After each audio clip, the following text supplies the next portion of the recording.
नमस्कार। Patriotic efforts में आप सभी का सादर नमस्कार एवं अभिनंदन। मैं हूं नवल किशोर। पिछले एक सप्ताह से या 8 दिनों से मीडिया में लगातार इस बात की चर्चा चल रही है कि सीएम हाउस में स्वाति महिवाल जी के साथ मारपिटाई हुई या नहीं हुई, अगर हुई तो कैसे हुई, क्या हुआ, कहाँ तक सच्चाई है। तो लगातार मेन स्ट्रीम मीडिया पर भी सुनने को मिला, बहुत सारे जो यूट्यूब जर्नलिस्ट हैं उन लोगों के मार्फत भी बहुत कुछ सुनने को मिला। तो मेरे मन में इस विषय को लेकर के हलचल मची। इस हलचल को दूर करने के लिए मैं अपने पागल बाबा, जो कि आर्थिक रूप से विपन्न हैं लेकिन विचारों से संपन्न हैं, उनसे मिलने का निर्णय किया और भागा भागा उनके पास जा पहुंचा। उनके सामने मैं अपनी समस्या रखी।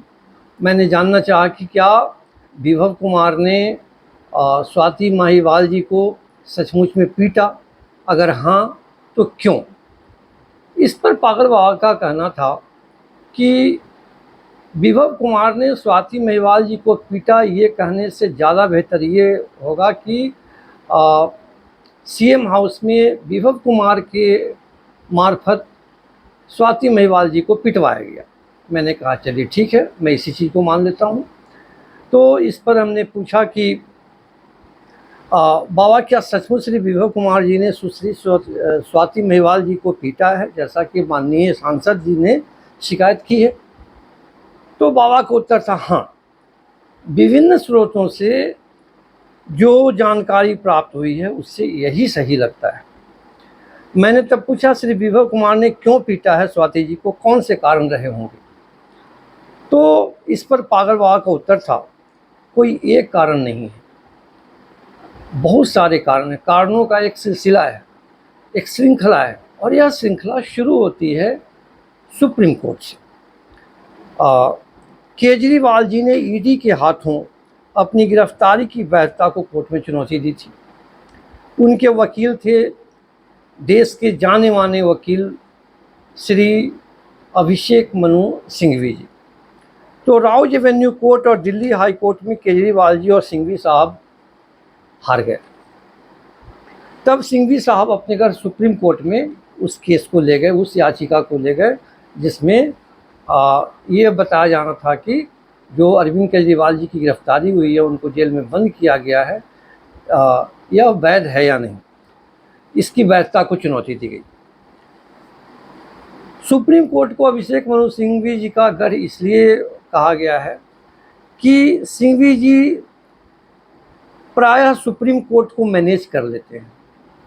अपने मन के जज, अपनी पसंद के जज अपॉइंट करवा लेते हैं किसी बेंच में, अपनी पसंद की बेंच बनवा लेते हैं और अपनी पसंद के फैसले भी करा लेते हैं। इसमें बहुत बड़ी बड़ी रकम की लेन देन होती है। आखिर जजों को भी अपनी इतनी ऊंची हैसियत या रुतबे के अनुसार काफ़ी खर्च करना पड़ता है अपनी जीवन शैली को बनाए रखने के लिए, और इस खर्च को, इस व्यय को सरकार से मिलने वाले वेतन से पूरा नहीं किया जा सकता है। इंटरनेशनल अफेयर्स के एक्सपर्ट सुमित जैन ने बड़ी बेबाकी से इस पर प्रकाश डाला है। केजरीवाल जी और सिंघवी साहब के बीच डील हुई जेल से बाहर निकालने के लिए। एक बहुत बड़ी रकम या राज्यसभा की सदस्यता, यह सिंघवी साहब के हाथों जानी थी। सुनने में आया है कि केजरीवाल जी ने राज्यसभा की 2 सीटें 100-100 करोड़ में बेची हैं। सुप्रीम कोर्ट में याचिका डाली गई थी गिरफ्तारी को अवैध घोषित कराने के लिए, लेकिन इसमें जटिलता या कठिनाई भांपते हुए माननीय जज संजीव खन्ना, दीपंकर दत्ता एवं प्रतिष्ठित वकील अभिषेक मनु सिंघवी साहब ने वैधता अवैधता के मामले को अंतरिम जमानत की दिशा में बदलने का मन बना लिया।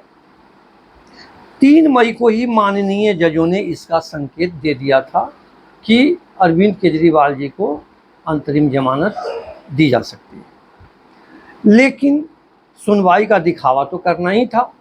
ईडी और उसके वकीलों को अपना पक्ष रखने का मौका दिया गया। यह दिखावा 6 और 9 मई को भी हुआ। कुछ औपचारिकताएं भी निभाई गईं, कुछ अदालती खानापूर्ति भी की जाती रही। उधर सॉलिसिटर जनरल तुषार मेहता साहब अंतरिम जमानत की अनुशंसा के खिलाफ एक से एक दलीलें रखते रहे, देते रहे, लेकिन सारी दलीलें रद्दी की टोकरी में फेंककर न्यायिक मर्यादा को तार तार कर जजों की बेंच ने केजरीवाल जी को अंतरिम जमानत दे दी चुनाव प्रचार करने के लिए। यही आधार था कि जज साहबों ने कहा कि 5 साल में एक बार लोकसभा का चुनाव होता है, यह लोकतंत्र का बहुत बड़ा पर्व है और इसमें लेवल प्लेइंग फील्ड होना चाहिए। इसलिए अरविंद केजरीवाल जी को अंतरिम जमानत चुनाव प्रचार के लिए दी जा सकती है, दी जा रही है। जेल से छूटने के अगले ही दिन यानी 11 मई को केजरीवाल जी सिंघवी साहब से मिलने उनके घर गए। जो रकम डील में तय हुई थी वह रकम केजरीवाल जी दे पाने में असमर्थ महसूस करने के कारण सिंघवी साहब को राज्यसभा का सदस्य बनाना स्वीकार कर लिया, वह भी शीघ्र अतिशीघ्र। लौटकर केजरीवाल जी ने योजना बनाई कि स्वाति जी से रिजाइन करा दिया जाए। सबसे सही पात्र रिजाइन कराने के लिए केजरीवाल जी को स्वाति महिवाल ही लगी और खाली होने वाली सीट पर सिंघवी जी को राज्यसभा का सांसद बनवा दिया जाए। इस योजना निर्माण में सुनीता केजरीवाल जी और श्री विभव कुमार जी भी शामिल थे, लेकिन जब स्वाति जी से रिजाइन करने के लिए कहा गया तो उन्होंने मना कर दिया। अरविंद केजरीवाल जी, सुनीता केजरीवाल जी और विभव कुमार जी का गुस्सा 7वें आसमान पर चढ़ गया। उनका ये सोचना था कि मेरी बिल्ली और मुझी से मैं स्वाति को हमने सांसद बनाया और अब रिजाइन करने के लिए कह रहे हैं तो मना कर रही है। फिर उन्होंने स्वाति जी को अपने घर यानी सीएम हाउस पर मिलने को बुलाया, जबकि इन लोगों का दावा है कि हमने बुलाया नहीं था, बिना कोई अपॉइंटमेंट के स्वाति जी मिलने आई थी। वहाँ बहस शुरू हुई। फिर स्वाति जी को डराने धमकाने का सिलसिला शुरू हुआ। उसका भी असर न होता देख सुनीता केजरीवाल जी ने स्वाति जी के बाल खींचकर 2 चांटे जड़ दिए। स्वाति जी भी खड़ी हो गई और सुनीता केजरीवाल के गाल पर 2 तमाचे रसीद कर दिए। अब अरविंद केजरीवाल जी को भी अपनी पत्नी के प्रति प्रेम का दिखावा करना था, इसलिए उन्होंने भी स्वाति जी पर प्रहार कर दिया। लेकिन स्वाति जी ने अरविंद जी को भी 2 थप्पड़ लगा दिए। तब सुनीता केजरीवाल जी ने श्री विभव कुमार जी को आदेश दिया, इसको पीटो, जमकर पीटो। फिर क्या था, विभव कुमार जी शुरू हो गए, टूट पड़े स्वाति महिवाल जी पर। स्वाति जी की जमकर पिटाई हो गई, जैसा कि स्वाति महिवाल जी ने पुलिस या कोर्ट में अपने बयान में कहा है। कुछ लोगों के अनुसार आम आदमी पार्टी ने अपनी क्रिप्टो मनी का प्रभार स्वाति मालीवाल जी को सौंपा हुआ था। स्वाति जी ने वह पैसा केजरीवाल परिवार को पर्सनल यूज के लिए देने से मना कर दिया, जबकि केजरीवाल परिवार ने आरोप लगाया कि स्वाति जी ने क्रिप्टो मनी में हेरा फेरी की। इसलिए सुनीता और अरविंद केजरीवाल अत्यधिक गुस्से में थे। अरविंद जी के जेल प्रवास के दौरान स्वाति मालीवाल जी बिल्कुल निष्क्रिय रहीं और अमेरिका चली गई। केजरीवाल दंपति को इस बात का भी काफ़ी गुस्सा था। स्वाति जी और अरविंद जी 20 वर्षों से भी अधिक समय से साथ काम करते रहे थे, हाल तक करते रहे हैं। उनके बीच घनिष्ठ संबंध भी थे। सुनीता केजरीवाल जी को उनकी घनिष्ठता लगातार खटकती रही, चुभती रही और उन्हें ये बिल्कुल नापसंद थी ये घनिष्ठता। मौका मिलते ही उन्होंने कांड करा दिया। इतने दीर्घकाल की घनिष्ठता के कारण स्वाति जी भी अरविंद जी और पार्टी पर अपना विशेष हक मानने लगी थी। यह सुनीता जी को स्वीकार नहीं था, इसलिए अरविंद जी मजबूरी में स्वाति जी की हाल में उपेक्षा करने लगे थे।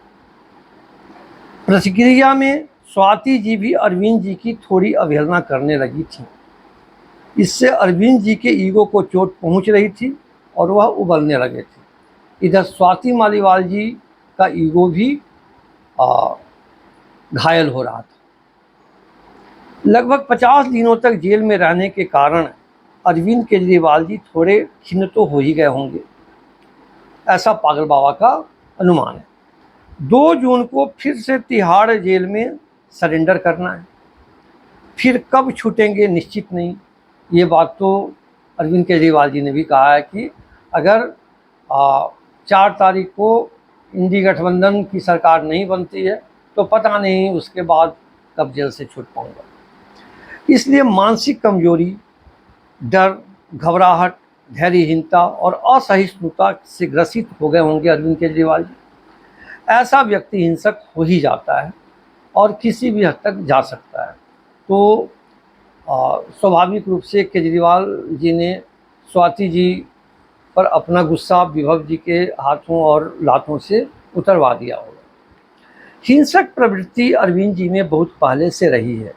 जो भी उनकी बात नहीं मानता है वे उसकी पिटाई करवा देते हैं। कापस हेड़ा के फार्म हाउस में जो पार्टी सम्मेलन हुआ था उसमें योगेंद्र यादव उर्फ सलीम और प्रशांत भूषण को केजरीवाल जी ने अपने बाउंसर से पिटवाकर बाहर निकलवा दिया था। कपिल मिश्रा जी के साथ भी बाद में कुछ ऐसा ही हुआ था। दिल्ली के मुख्य सचिव अंशु प्रकाश जी को तो सीएम हाउस में ही पीटा गया था।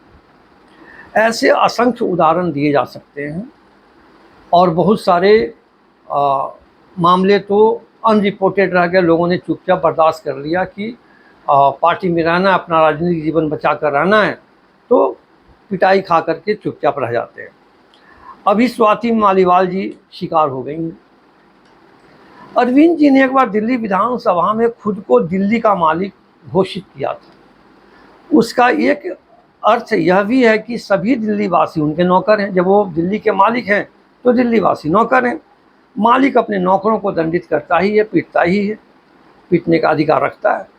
इसी तरह अरविंद जी खुद को आम आदमी पार्टी का मालिक मानते हैं। उनका मानना है कि भाई हमारे भाषण पर ही, हमारे व्यक्तित्व पर ही तो दिल्ली के लोग हमारी सरकार बनवाते हैं, हमें वोट देते हैं, तो हम ही मालिक हैं। जैसा कि आम तौर पर जो परिवारवादी पार्टियों के जो प्रमुख होते हैं वो समझते हैं। अतः आम आदमी पार्टी का हर सदस्य उनका नौकर हुआ जब वो आम आदमी पार्टी के मालिक हैं। तो इसलिए स्वाति मालीवाल जी की पिटाई भी हुई। अरविंद जी ने बहुतों बार खुद को नार्सिसिस्ट बताया हुआ है। नार्सिसिस्ट यानी आत्ममुग्ध, आत्मकेंद्रित, आत्मपूजक और आत्मकामी। ऐसा व्यक्ति अपने अरमानों को पूरा करने के लिए किसी भी हद तक जा सकता है। हिटलर, मुसोलिनी, टोजो जैसे लोग नार्सिसिस्ट की श्रेणी में आते थे। स्वाति मालीवाल जी एक नार्सिसिस्ट की चीज का शिकार हो गई हैं। विभव कुमार जी को केजरीवाल दंपत्ति कुछ समय से चाबुक की तरह इस्तेमाल कर रही है। विभव जी को अपनी इस पदवी में गर्व भी महसूस होता होगा। इस पदवी के अनुरूप वे पूरी वफादारी से अपनी भूमिका निभाते रहे हैं। बचपन से ही केजरीवाल जी को हिंदी फिल्में देखने का बहुत शौक रहा है। खलनायकों की जीवन शैली और कार्य पद्धति से वे काफ़ी प्रभावित और प्रेरित होते रहे हैं। वे मानते रहे हैं कि नायकों का चरित्र एक कल्पना है, जबकि खलनायकों का चरित्र ही जिंदगी की हकीकत है। फ्री में यानी मुफ्त में कुछ भी देने वाला व्यक्ति लेने वाले व्यक्ति पर अपना अधिकार समझता है, अपना अधिकार मान लेता है और उससे कई गुना अधिक पाने या वसूलने की ताक में रहता है। केजरीवाल जी ने स्वाति जी को डीसीडब्ल्यू की अध्यक्षता या राज्यसभा की सांसदी फ्री में ही तो दी थी। उसकी कीमत चुकाने में स्वाति जी ने आनाकानी की होगी। इससे केजरीवाल जी का क्रोध भड़क गया होगा और उन्होंने भी विभव जी को अपने लात घुसे चलाने का आदेश दे दिया होगा। आज के लिए इतना ही। अगले वीडियो में फिर मिलते हैं, तब तक नमस्कार।